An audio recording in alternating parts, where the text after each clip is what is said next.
Hey everybody, it's Womate Creations here. It's Sherry behind the camera and G in front of it. And what are we learning today? Okay, this is the double pocket pouch. It's so cute and versatile. And it has a magnetic closure. There's 2 pockets. That's why it's called the double pocket pouch. You can put 2 pair of sunglasses in here. You can put a couple passports in here.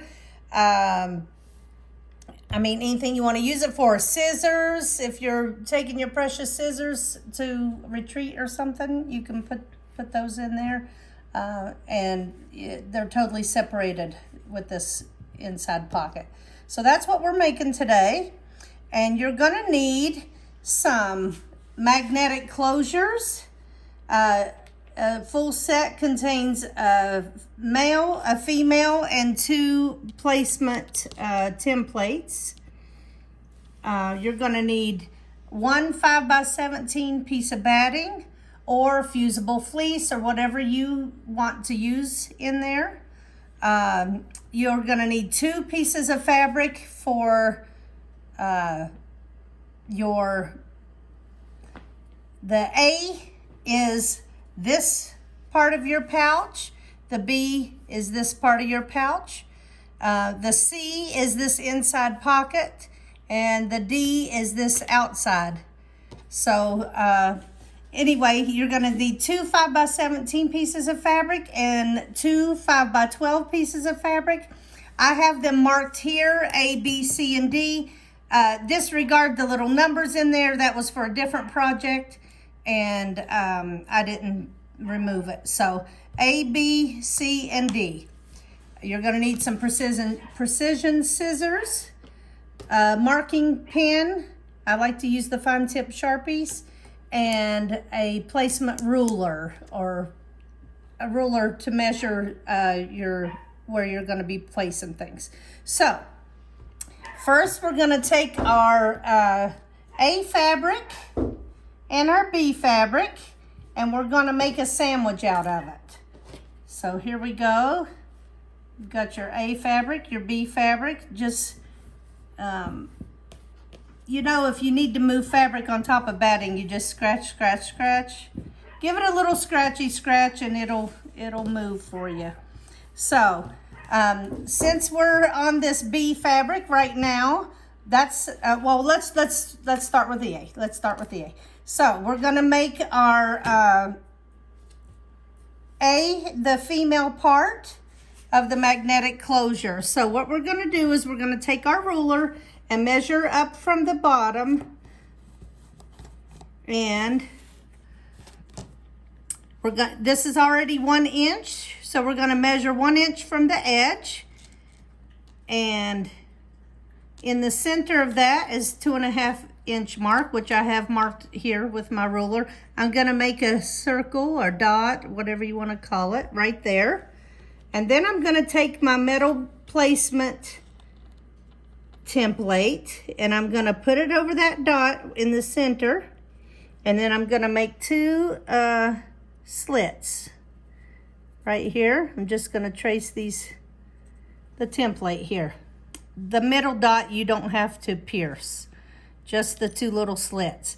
So we're going to take our female part and insert it into there. So what we're going to need to do is take our precision scissors and make a little... She's only lifting the... Yes, only the fabric and the batting, not all the way through to the B fabric, just the fabric and the batting. And I'm going to make a little slit here and a little slit here. And I'm going to push and make sure that it went through. Okay, and so I'm going to push this through to the back like that. And then I'll take that template, that metal template part, and I'm going to shove it down onto here. And I'm going to pull out or push out on those tabs, and that makes it sturdy in there. Now it's placed. Okay, so that was your A. And now we're going to flip it over and do the B. So we're doing the bottom part of the A and we're gonna do the top part of the bee. So you can take your ruler again, place it on the edge. You can feel, or you can bring it closer so you can make sure that you're lining it up with the edge.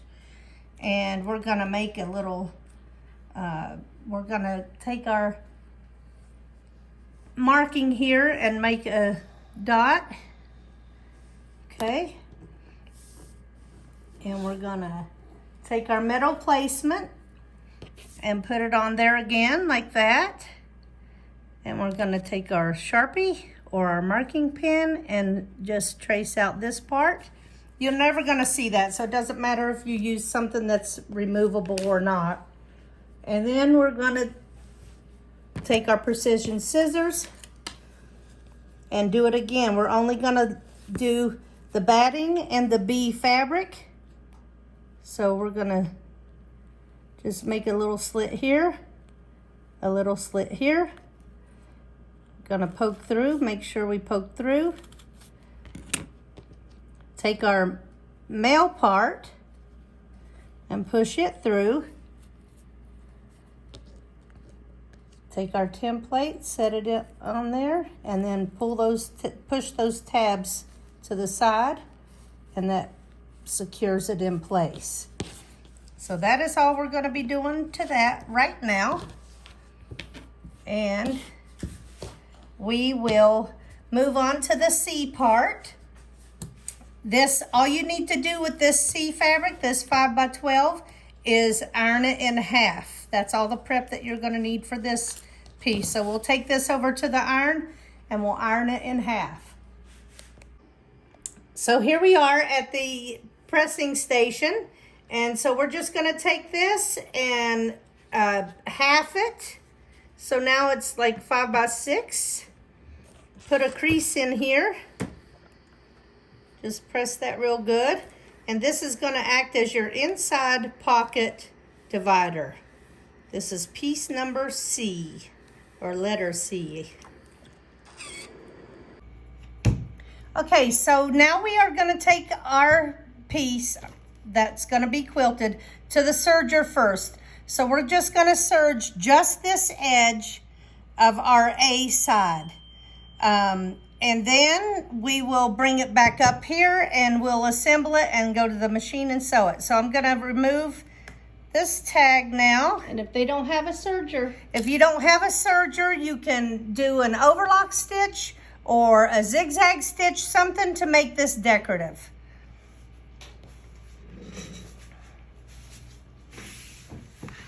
So now we're only just doing this one edge of the serger, and then we're totally done with the serger. So just gonna zip right along here, and then we're gonna go right back here to our table. We're gonna snip our threads. You don't have to worry about burying those threads or anything, because we're gonna sew. That's gonna get caught up in the seam. So what we're gonna do, we're gonna lay this with our A side down with the serging closest to us. And we're gonna take our C pocket, our inside pocket, and we're gonna go up 5 inches, okay? Where your 5-inch mark on your mat is, okay? And line the free edge of your pocket piece on the 5-inch mark, okay? Just lay that right like that. Now we're going to fold this up, and that's what makes the 2 pockets, like that, okay? Now you're gonna take your D piece and you're gonna lay it face down, right sides together, onto this piece, okay? You're gonna wanna clip this to keep it in place. Use your wide mouth clips. They hold them, all those layers, very nicely.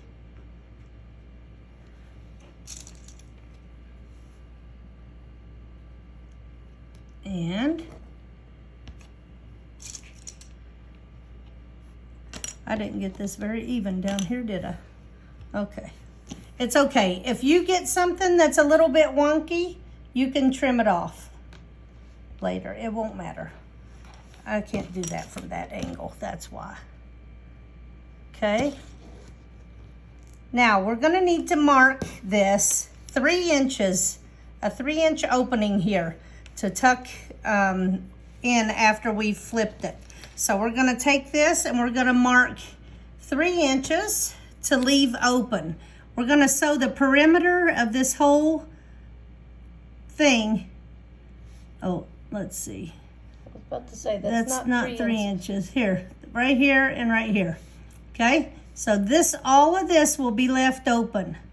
Okay, so we're gonna take it to our machine and we're gonna sew a 1/4 inch from this mark all the way around to this mark. And then we will flip it. Okay, so now we are gonna take and start our 1/4 inch around the perimeter of our project. Right here, we're gonna start right here. We're gonna drop our needle, and then we're gonna take a few stitches and then go back a few stitches. I like to really reinforce this back and forth because when you go to turn it, you don't wanna rip things. So we're gonna go over here and just go all the way to in the perimeter of our project, a 1/4 inch. Now, don't worry if this doesn't line up exactly so, because you can cut that bulk off. Okay, so we're gonna go down here, go to a 1/4 inch and flip it. We're just sewing the whole perimeter a 1/4 inch. And if it's a little off, it doesn't matter either. It's not that fiddly.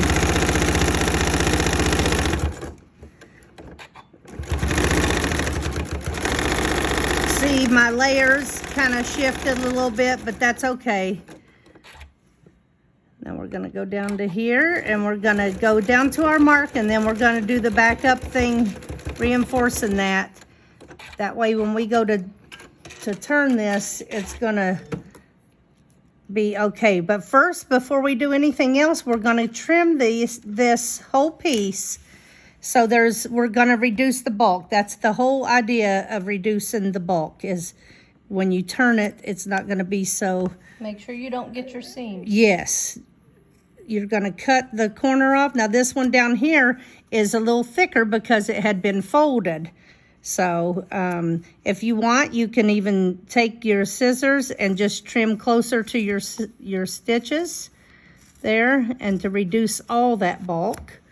I especially like to do the corners, and then sometimes I go in a little bit before the opening. So we're gonna flip this inside out and we'll meet you at the pressing station. We decided to do this on film, that way you can get a feel for how to flip this. You'll want to stick your fingers in between this layer and where the magnetic snap is, not between, of course, your quilted layer. Oh, we didn't quilt this. It's going to be a non-quilted one. This will be a non-quilted. This is how you make a non-quilted pouch.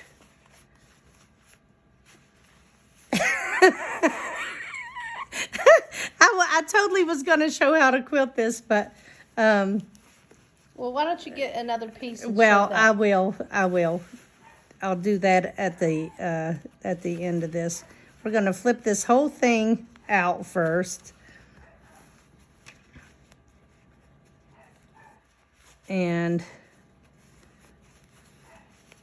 it's just important to make sure your corners are all pushed out good. And there's 2 ways of pushing out those corners. You need to go through each layer. So you'll flip it with both layers need to be pushed out. You can get it mostly with your hands. You can go into the whole body of the bag and do it with your hands. And then you'll want to take something I like to use my mommy stick, which is a knitting needle, and push through and make our corners look like corners. Oh, I pushed right through the fabric. Real life sewing, y'all. That's real life sewing, y'all. So you'll want to be careful and not do what I just did. Up here, you want to make sure you pull out those corners real good too. Stick your thumb in there and finger and push it. Okay. So now it's starting to look like a bag. If you would have quilted it, this part would be quilted and so would this. So, but now we are going to go to the ironing station and we're going to iron this like it's closed. And then we'll come back and we'll top stitch the whole project. And then I will show a quilted version as well.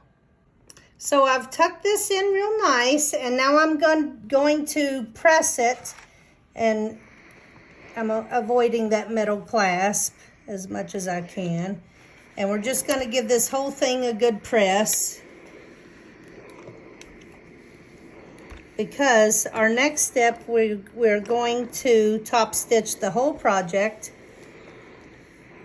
And I would like to use matching thread on the top and the bottom, because this is your top stitching and it will show. So we're going to top stitch this, and in turn we will close that opening that we had to flip it. So now I'm going to top stitch this. That way it closes the opening that we had. And so I'm going to pull up my thread. That way it doesn't have a rat's nest on the back. We're going to insert our needle back down in there. And I've got my stitch length on about 3.1 to 3.4. Either of those I like to use for top stitching. So now we're gonna just go through about 1/8 of an inch away, and my bobbin thread and my top thread match, so it will show. And just when you're coming on your pockets, make sure they're pushed down correctly and not flipped for some reason. We're going to get down here to the bottom, flip it around, keep our top stitching going. These are really quick projects to make for quick gifts. Now, when you're coming up on your beginning, make sure you move your threads so you don't sew them in. That way we can tuck them and make it all nice and clean. We're going to stop our stitches right here at the end. And we're going to cut those off. Now we're going to clip those 2 threads that happen when you use the cutters on your machines.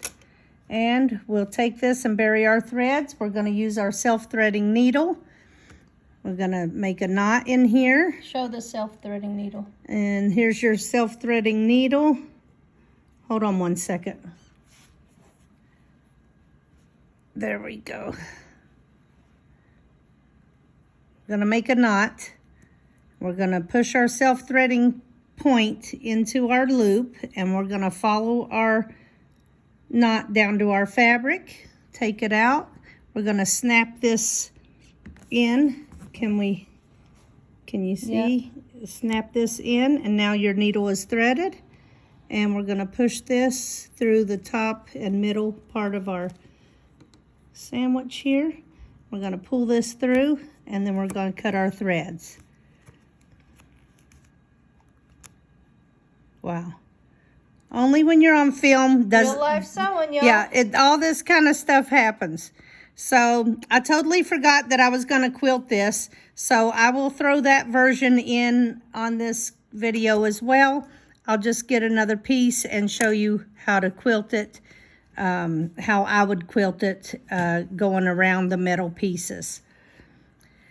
So we're gonna just do like this and close this. And we've got a nice pouch. Ta-da! You can go and press it real good if you want, but that is your double pocket pouch. And for those of you who embroider, you can put somebody's name here or something if you choose to do that. Yeah, any kind of embellishing that you want to do. You could have done it on this front pocket piece. So there you have it. So here we are ready to quilt our piece. This is the A side showing up. That's going to be my front side of my quilting, although the back will look as good. You also don't have to worry about bringing up your thread if you start on the edge, because all of this edge will get sewn in anyway. So just get your quilting started. And I like to start down here on this end, and I have a clip here to remind me where to feel that this is, so I don't hit any of this metal. So I'm just gonna hold this like this, and I'm just gonna stipple this, but I'm not gonna get close to the metal part. And now I don't have to worry about the whole rest of this piece. I can just stipple it and be done with it. I won't have to worry about this end at all, because I've already quilted that side. And we'll just quilt up here and make sure on this side we can actually see the metal piece instead of having to hold our hand to where we can feel it. And on the bottom side. Yeah. So it takes you just a couple minutes to, unless you want to get some elaborate quilting in on this, but if you just want to stipple it, it'll take you 5 minutes and just be done with it. And I'll cut these threads, and that is the quilting part of it. Okay, so that is how to make your double pocket pouch. This video shows you that you can make a few errors, because that's real life sewing, y'all, and still end up with quite a bit of beautiful projects.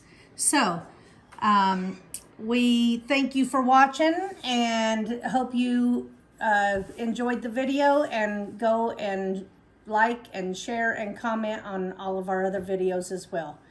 We're on all social media as Janome Creations. Bye.